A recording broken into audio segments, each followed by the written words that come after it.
इदं शरीरं कौन्तेय क्षेत्रं नित्यधीयते क्षेत्रं नित्यं धीयते अदेतं वेत्तिं तं प्राहुः अदित्तं वेत्तिं तं बाहु क्षेत्रज्ञम् इति तद्विदः। क्षेत्रज्ञम् इति तद्विदः। भगवान कृष्ण कहते हैं, हे कुंती पुत्र अर्जुन, यह इंद्रिय रूपी जो शरीर है इसी को क्षेत्र कहा जाता है। और इस क्षेत्र को जो जानने वाला है उसे क्षेत्रज्ञ नाम से कहते हैं। एक है क्षेत्र, एक है क्षेत्रज्ञ। मतलब एक है घर और एक है घर वाला। तो शरीर क्या है? क्षेत्र है। इसको जानने वाला कौन है? परमात्मा, क्षेत्रज्ञ उसको कहते हैं। हे अर्जुन, यह शरीर क्षेत्र है और इसको जानने वाला क्षेत्रज्ञ नाम से जाना जाता है। अब जरा समझ लो बात को। भगवान कह रहे हैं कि इदम शरीरम कौन्तेय क्षेत्रमित्य विधीयते। आपका ये जो शरीर है यह क्या हुआ? क्षेत्र। तो आप जान रहे हैं ना कि मेरा शरीर है, तो आप क्या हो गए? क्षेत्रज्ञ। अब भगवान कह रहे हैं कि क्षेत्रज्ञ मैं हूं।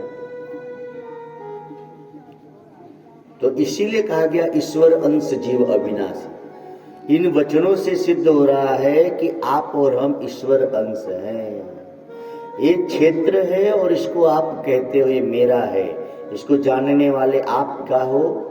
क्षेत्रज्ञ हो। तो क्षेत्रज्ञ को भगवान कहते हैं कि वो मेरी विभूति हो, मैं हूं। जब हम भगवान के अंश हैं तो भगवान के अंश हैं तो भगवत गुण हम में पहले से विद्यमान भी है। लेकिन संसार के लोगों का ऐसा कवर हम पे चढ़ गया, मोह माया का, अभिमान का, कि भगवान के सद्गुण, भगवान के अंश होने के बाद भी हम भगवान के मार्ग पे नहीं चलते, भगवान जैसा नहीं बनते। अब इसको ठीक करने का उपाय क्या है? तो बोले ज्ञान होना चाहिए। तो ज्ञान क्या है? बोले क्षेत्र और क्षेत्रज्ञ को जो जानता है मेरे मत में वही ज्ञान है। ध्यान से समझ लो। आप खूब पढ़े लिखे हो, दुनिया भर का ज्ञान है, लेकिन यदि आप यह नहीं जानते कि ये शरीर मैं नहीं हूं, मैं शरीर वाला हूं, तो आप अज्ञानी हैं। कृष्ण कह रहे हैं कि शरीर क्षेत्र है, इसको जानने वाला क्षेत्रज्ञ है और मेरी नजर में यही ज्ञान है। यानी दुनिया भर का ज्ञान हो लेकिन यह ज्ञान नहीं है तो हमारा आपका कल्याण नहीं है।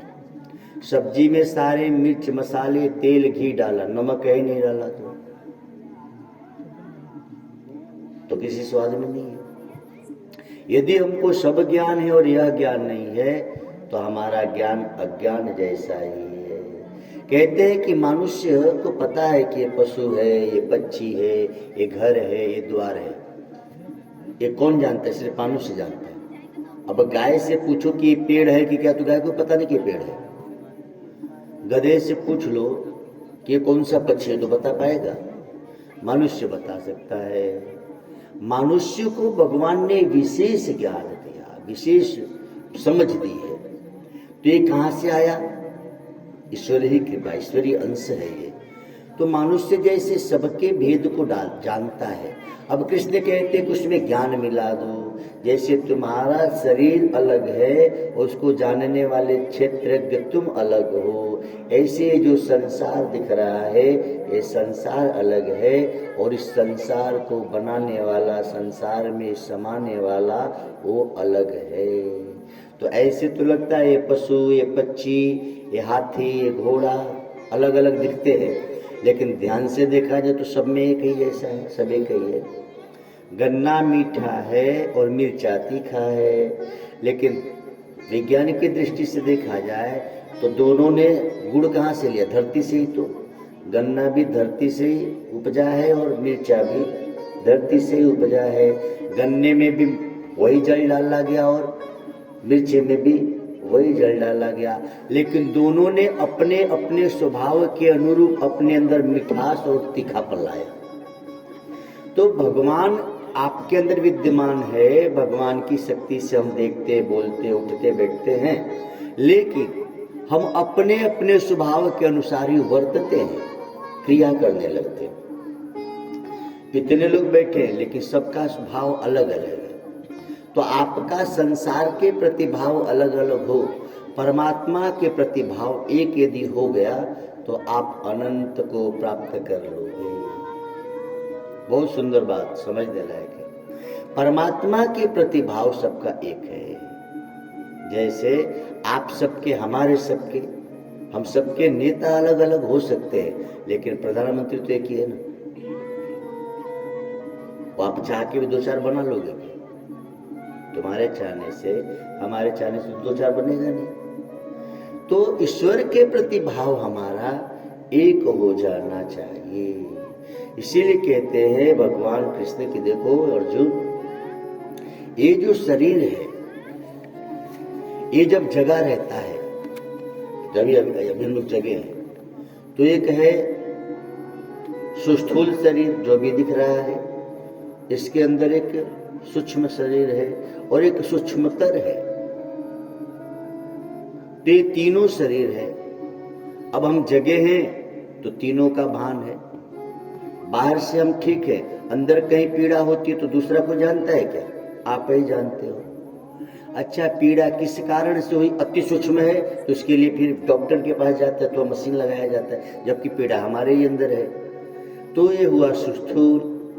पीड़ा हुई, उसकी जानकारी हो गई सूक्ष्म, लेकिन पीड़ा किस कारण से हो गई ये अति सूक्ष्मतर हो गया, है ना। अभी हम जगे हैं तो तीनों का आभास है, लेकिन जब हम गहरी नींद में सो जाते हैं तो आप भूल जाते हो कि मैं शरीर हूं। सूक्ष्म, ये जो स्थूल शरीर है इसका ध्यान हट गया। आप ये भी भूल जाते हो कि मेरे अंदर प्राण है जो सूक्ष्म है, इसका भी ध्यान रहता है क्या? आप सो जाते हो तो याद रहता है कि हम जिंदा हैं कि मर गए? नहीं। और अति सूक्ष्मतर, यानी जो प्राणों को भी सत्ता देता है उसका भी ध्यान नहीं रह जाता। तो जब हम गहरी नींद में, तो भगवान कृष्ण कहते हैं कि जैसे आप गहरी नींद में जाते हो, तीनों से परे हो जाते हैं, वैसे ही साधक, शिष्य, भक्त जब ज्ञान की अवस्था में आता है तो रजोगुण, तमोगुण, सत्वगुण तीनों से परे होके तुर्यावस्था को यानी परमात्मा तत्व को प्राप्त हो जाता है। ये कितनी ऊंची बात होगी। तो इदम क्षेत्र, ये शरीर क्या है? क्षेत्र है। हम क्या है? क्षेत्रज्ञ है।